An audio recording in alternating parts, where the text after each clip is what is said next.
Assalamualaikum warahmatullahi wabarakatuh. Apa kabar pecinta sepak bola tanah air dimanapun Anda semua berada? Senang sekali rasanya bisa berjumpa lagi dengan kalian semua. Hari ini saya ingin membahas tentang pro dan kontra pemain diaspora ataupun pemain keturunan versus local pride. Sebenarnya mana sih yang lebih baik atau apa sih yang harus kita lakukan tentang pemain diaspora ini?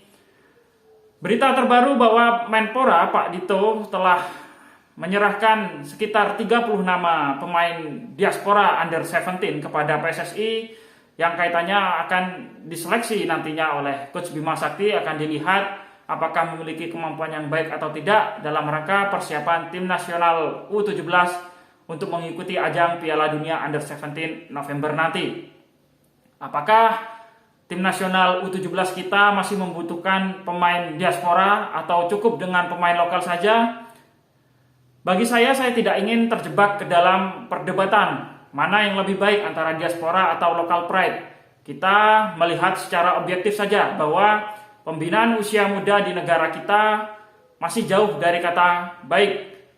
Pembinaan usia dini di negara kita masih tidak terstruktur secara rapi, sehingga ada baiknya kalau kita melihat potensi luar, potensi selain pemain lokal, yaitu potensi pemain diaspora.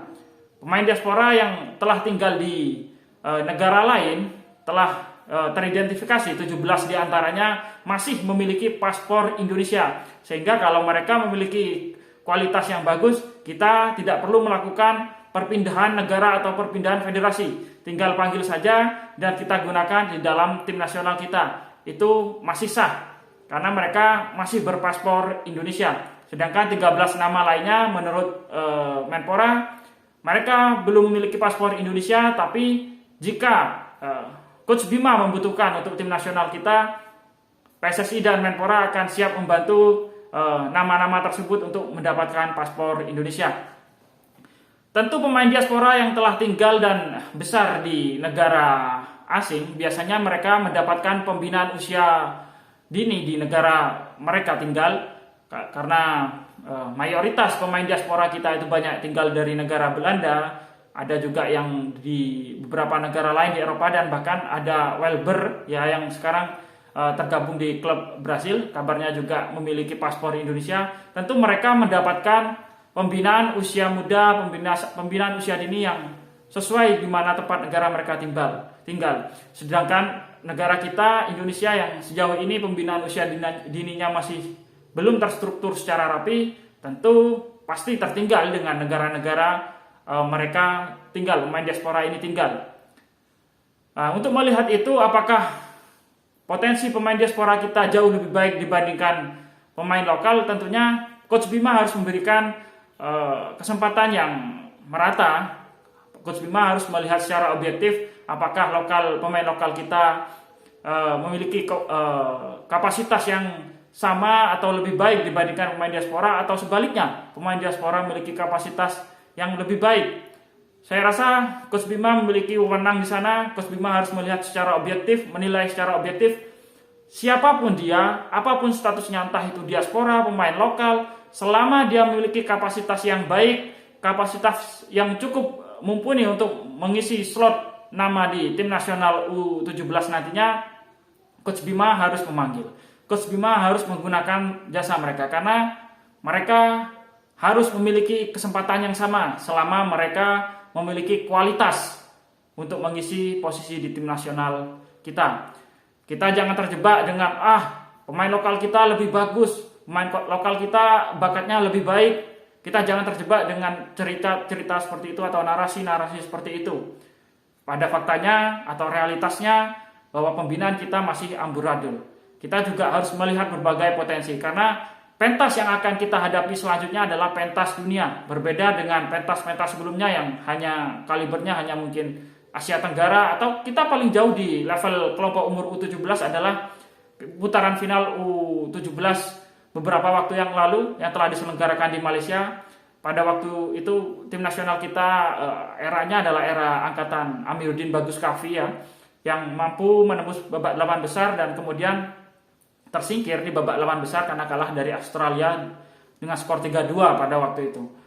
Tapi pentas yang akan kita hadapi selanjutnya adalah pentas dunia, di mana lawan yang akan kita jumpai adalah lawan-lawan levelnya adalah level dunia lagi, bukan hanya Asia. Kita akan ketemu dengan tim-tim seperti mungkin Jepang, Inggris, kemudian Jerman, Italia, Spanyol, Brazil, Argentina, dan lain sebagainya, yang tentu secara kualitas itu jauh dibandingkan negara kita. Negara kita harus kita akui sepak bolanya masih tertinggal. Kita berada di 150 FIFA, sedangkan lawan-lawan yang kita akan hadapi nantinya di Piala Dunia U17 adalah paling tidak mereka berada di 20 besar FIFA. Itu pasti. Maka potensi terbaik saya harap bisa digunakan dalam skuad tim nasional U17 kali ini. Janganlah terjebak pada perbandingan antara local pride ataupun pemain diaspora ataupun pemain keturunan. Siapapun dia, dari mana asalnya, selama dia masih secara administratif bisa digunakan di tim nasional kita, dia memiliki keturunan darah Indonesia, dia memiliki paspor Indonesia, dia memiliki kualitas yang mumpuni untuk membela tim nasional Indonesia, dia mau bermain di kompetisi lokal, dia mau bermain di kompetisi luar, dimanapun mereka bermain, selama kualitasnya mumpuni, saya harap Coach Bima memakai jasanya.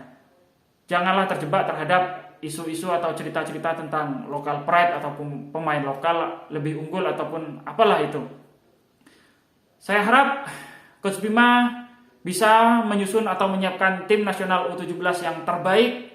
Secara potensi mereka adalah pemain-pemain terbaik. Jangan lupa juga bahwa pentas yang kita hadapi karena adalah pentas dunia, saya harap Coach Bima tidak meninggalkan aspek fisik dalam persiapan tim nasional U17-nya. Karena bagaimanapun juga, kalau kita ingin membuat atau menyiapkan tim nasional yang mampu bersaing di pentas dunia, aspek fisik tentu harus menjadi pertimbangan mulai saat ini. Karena selama ini sepak bola tanah air atau sepak bola Indonesia itu cenderung menyukai pemain-pemain yang ngotot, kecil tapi ngotot begitu ya. Posturnya tidak terlalu tinggi, tidak terlalu besar, tapi selama dia ngotot, ngosek gitulah bahasa netizen sepak bola kita, itu yang sering digunakan. Padahal sepak bola modern itu aspeknya sangat luas, sangat banyak. Ada aspek fisikal, yaitu tinggi badan, kemudian kekuatan otot, massa otot, kemudian ada juga aspek intelijensia yang berkaitan dengan mental dan kemampuan taktikal, pemahaman taktikal. Ada lagi aspek teknik dasar. Banyak sekali aspek-aspek yang perlu dipenuhi jika kita ingin bersaing di era sepak bola modern ini. Maka dari itu, saya harap Coach Bima yang kabarnya juga telah didampingi oleh Dennis Wise, kabar terbaru Dennis Wise, salah satu manajer dari program Garuda Select, kemudian juga akan didampingi oleh Indra Safri dan Coach Sintayong. Saya harap Coach Bima memiliki kacamata yang juga luas dan jernih dalam menilai siapa potensi terbaik yang layak menghuni skuad tim nasional U17 nantinya. Sekian, semoga nantinya pada perhelatan Piala Dunia U17 kita sukses sebagai penyelenggara, kita juga sukses sebagai partisipan atau peserta, tidak hanya sebagai penyelenggara saja. Mungkin sekian video kali ini. Dukung terus kemajuan sepak bola tanah air dan salam olahraga.